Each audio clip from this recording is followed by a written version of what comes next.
7 years ago, my wife disappeared. I fell asleep waiting for her to come to bed. She was in the living room telling her mother for the 100th time why we weren't giving her any grandchildren. She said firmly, "It's impossible for us, and that's that."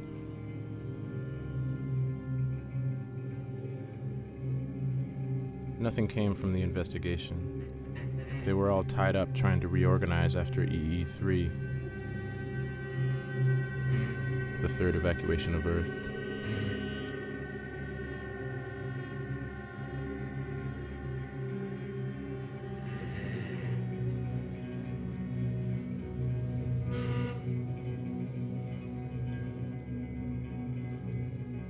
She didn't leave us any sign or trace of what had happened. Everything she had was left behind, and her identification data had not been transferred or reactivated anywhere else since. Thinking about her, as I do now and then,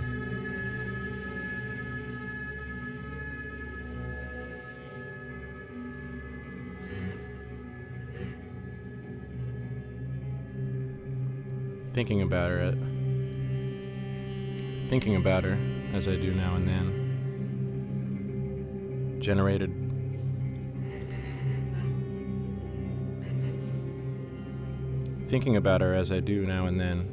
generated a decisive need to walk in the park. I also used it as an excuse to test out those soup can shoes. I was disappointed to find out that after 2.5 hours of continuous walking, the soup in my shoes had remained lukewarm. I hate cold soup.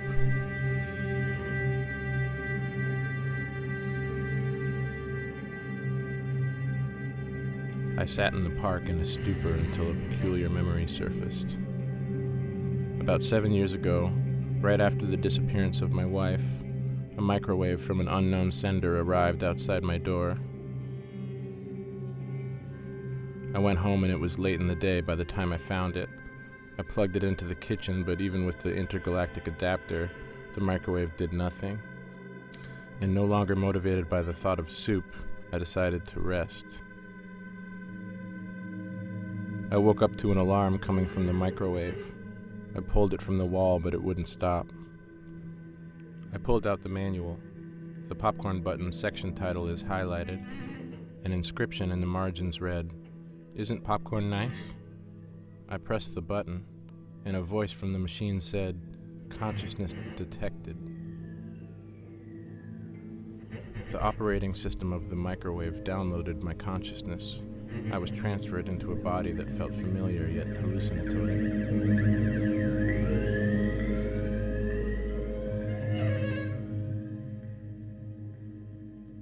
I woke up inside a foreign laboratory.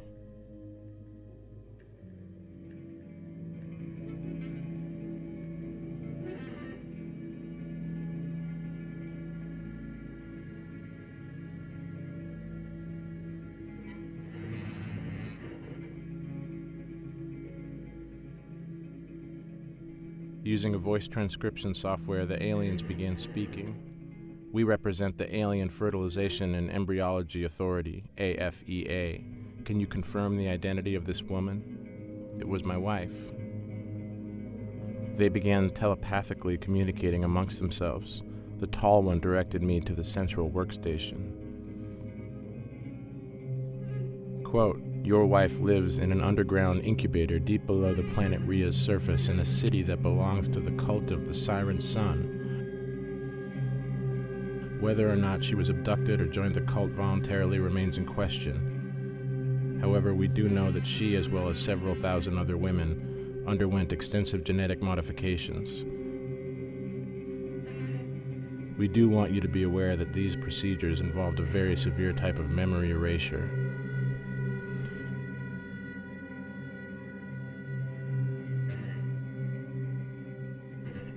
We are in the middle of an investigation of the Iris Corporation. The irises, aliens characterized by having 5 irises in each eye, specialize in neuroengineering. One of their more unusual projects has been the development of religion in various regions of this universe.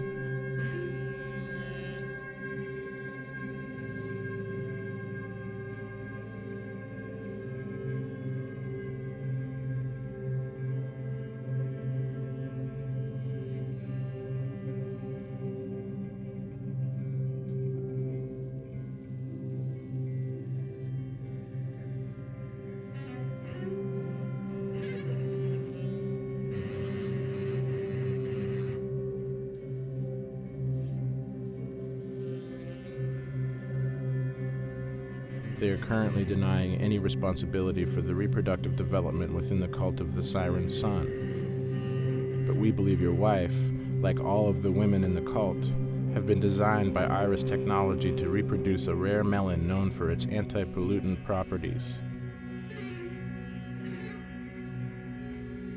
The discovery of the cult and their agricultural offspring is quite controversial. It's no secret there's an open competition to win the contract to rehabilitate the Earth.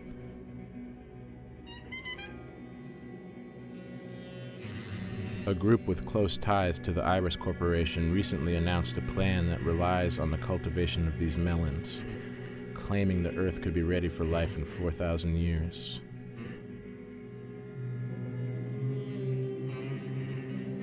We're trying to prove that the Iris invented the melon fertilization technology.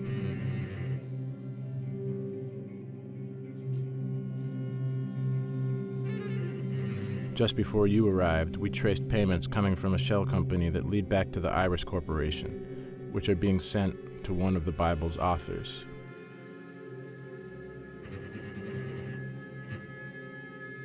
We have here several verses, one from Romans chapter 6, verse 22, and here John 15:16. These are being used by the cult leader. End quote. Romans 6:22. But now that you have Romans 6:22. But now that you have been set free from sin and have become slaves of God, the fruit you get leads to sanctification from its end. But now you have been set free from sin and have become slaves of God, the fruit you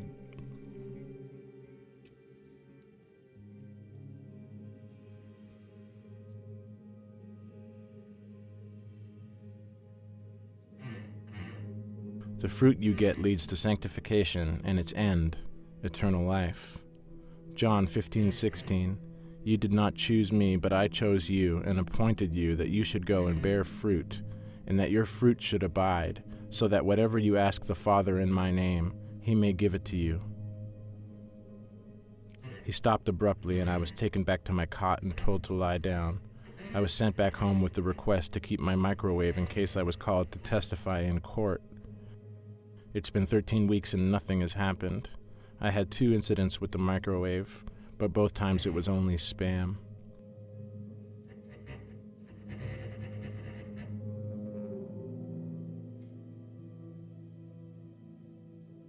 I sold a couple of nice paintings because I've made